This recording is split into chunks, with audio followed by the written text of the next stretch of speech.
pero bago natin ipaaresto o bago natin puntahan yung isa na yon, panoorin muna natin etong malinamnam mga bossing na pag-aresto dito kay Boss Ngalbu aka 2x2 mga kababayan. Oh! 5501. Aray ko, sino yung katabi niya doon sa gilid? Sa Gedli, oh? May katabi ba siyang babae doon sa Gedli, oh? Bag. Oh. Binasahan niya na. Si ma'am, maraming tao. Cancel muna. Oy, mga DDS! Putang ina nyo. Namnamin ninyo kung paano arestuhin yung mga vlogger ninyo na mahilig magpakalat ng fake news. At kapag ka ngayon, ganito, inaaresto na, ano sasabihin ninyo? Mga bobo din kayo. Sasabihin ninyo, naku, ayan, tignan nyo, sinisikil na ang karapatan na magpahayag nila Jason sa. Samantalang fake news yung ipinapain sa inyo. Di ba? Hindi ano yun. Kumbaga, hindi lusot yun, mga bossing. No? Hindi uubra yung ganong mga pagpapahayag, yung mga walang katotohanan. O ano nangyari? Isang araw, lumabas si Pangulo. Nag-jogging sa labas ng Malacanang. Nag-jumping jacks sa loob ng presscon. Di nga kayo sa mga katangahan ninyo. Di ba? O, tuloy, Sonsa! Nak. Dami na ako, pati may media. Sabi mo yan. Pambilya, no? Ba't may media pa po? May baon, may bag na. Siguro, mga bossing, napanood niya na nung medyo maaga ng konti yung balita na ipinakita natin doon sa Bilyonaryo News. Narinig niya na yung balita na lalabasan na siya ng warrant of arresto. Kaya naka-ready na mga kababayan. No, kaya naka-ready na. Ayan, sasama na. Oh. Jogging. Okay. Ayun, sasakang po namin. Tumapulaan kami. Aray ko. Masakit ho ito. Lalo na doon sa mga kaanak. Ako po, mga boss Chipamo, sir, sabi ko nga sa inyo nalulungkot ako kapag ka merong mga nakukulong. Nalulungkot ako. Kaya lang, hindi pwedeng palagpasin. At kailangan pagbayaran po nila yung kanilang mga ginagawa. Tingnan nyo, ayan, posas. Ano po? Armando De Feo, shout out po sa inyo. Posas. Ang tanda-tanda na po ni Jason sa mga boss Chipamo, sir. Wala pa din pinagkatandahan. Diba? Isipin mo na lang, anak ka o magulang ka, anak ka o asawa ka nitong pinoposasan, tapos makikita mo yung airpot mo matanda na. No, tapos ipapasok sa kulungan para hindi kayo umabot sa ganyan. Kayo ha, o kayong mga kamag-anak ng mga nagpe-fake news na mga vlogger. Ano po? Pigilan nyo na. No? Alam nyo nang mali yung ginagawa, ipahinto nyo na. Para hindi kayo umabot sa ganitong sitwasyon na iiyakan kayo kapag ka inaaresto at hinuhuli na. No? Siguro, yung ibang mga kapamilya, ay okay lang yan. Malaki kinikita doon sa pagbablog niya. Kahit fake news, hayaan mo siya. Hindi naman papansinin yan kaso, ayan, pinansin. Yari. Tapos iyakan. Di ba? O, tuloy, o.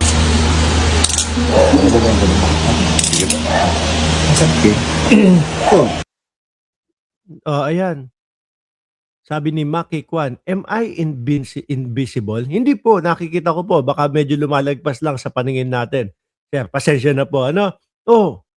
Ayan, ang masaklap. Mga DDS, namnamin nyo. Tsaka yung si Bornek. Putangin na, ikaw na susunod dito. Ikaw na susunod dito. Masaya kami kapag ka nakita namin na yung nguso mo ay yung kamay mo ay nakaposas. Ito po naman, mga kababayan, yung video habang binabasahan po si Boss Ngalbu aka 2x2 mga bossing.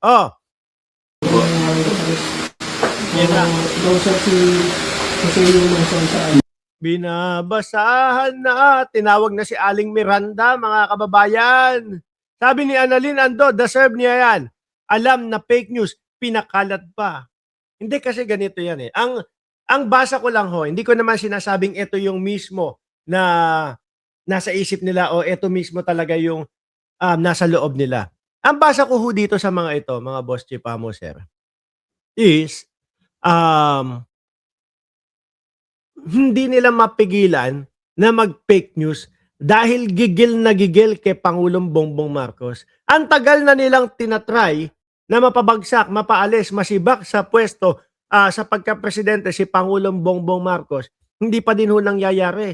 Halos 2 taon na o lagpas na po 2 taon, mga kababayan. Di ba? Sa sobrang gigil nila at napapansin nila kay Pangulong Bongbong Marcos, tahimik lang at hindi pumapansin ng mga ganyan, o sige, dali tayo. Nasosobrahan po sa pagpe-fake news, mga boss chief amo sir. Nag-iimbento ng mga kung ano-ano upang sirain si Pangulong Bongbong Marcos. Yan po yung isa sa nakikita ko ho na kung bakit sila nagpe-fake news. Pangalawa, baka may mga nagpopondo sa kanila, no? Para sirain si Pangulong Bongbong Marcos, mga kababayan. Isa sa dahilan din po yan. Nakakatanggap ka ng bayad eh. Nakakatanggap ka ng pera eh. No? Tapos malaki pa. Balita ko ang sinasabi, 1 million daw po ang buwan-buwan, kada buwan ni Jason. Hindi ako naniniwala eh. Hindi ako naniniwala na nakakatanggap to ng 1 milyon. Siguro kung meron man, patapwe-tapwe lang o kaya 100, siguro pwede na yung ganon. Pero tingnan nyo naman po, bakit hindi naniniwala si Boss Mark Ramos na 1 milyon natatanggap nito buwan-buwan? Yung ipin hindi maipagawa. Di ba? Ano ba naman yung, papustiso ako. Dati nung nandiyan kami sa Tondo, si Mang Soliban, baka may nakakakilala sa inyo, taga Bangkusay, 1.5 lang dati o 1,000 lang. Meron ka ng pustiso kay Mang Soliban dati doon sa Taga-Tondo. Siguro ngayon, medyo tumaas na at lumaki na yung presyo, baka 5,000. Sabihin mo lang 8,000, 10,000. Di ba? Tina B at Ma'am Neng Gigi, shout out po sa inyo. Game, tuloy natin. Pakinggan natin yung pagbabasa dito kay Jason Sa. Sige po. Kausap si yung Manson sa Ngayon sir, inaaresto ka namin sa visa ng warrant of arrest na Inaaresto ka namin sa visa ng warrant of arrest. Regional Trial Court, Branch 118 sa Pasay City. Sa kaso, unlawful use of means of publication and endorsement utterances as amended by RA 10591 in relation to Section 6 of RA 117. Sabi ni Pog 71, sino pa ba magponto dyan? Di Dutae, kasama yang sinabayot at banatbay. Tingin ko, totoo talaga yung sinasabi ho, mga kababayan, nung anak ni Juan Ponce Enrile. Ano po? Na meron din pondo na nanggagaling sa China para wasakin at sirain po ang gobyerno ni Pangulong Bongbong Marcos. At baka itong mga ito, yung mga benepisyo nung pondo na sinasabi na yon. Di ba Ma'am Elena Garcia at Viola G at I Am Batman at Chris Angel? Otherwise known as the Cybercrime Prevention Office. Putik na to, luluwag ang wet packs nito, mga kababayan. Hindi. Hindi naman ganun. Ano po? Hindi luluwag yung wet packs kasi sasabihin ko sana titibihin yan kasi doon sa loob ng kulungan dry yung kinakain. Hindi naman pala, masabaw pala lagi yung kinakain doon. Sa nakikita ko parang laging mga tinatakal. Mga kababayan, masabaw kasi doon makakatipid nako po, Jason Sa. Nakakalungkot, matanda na ho siya.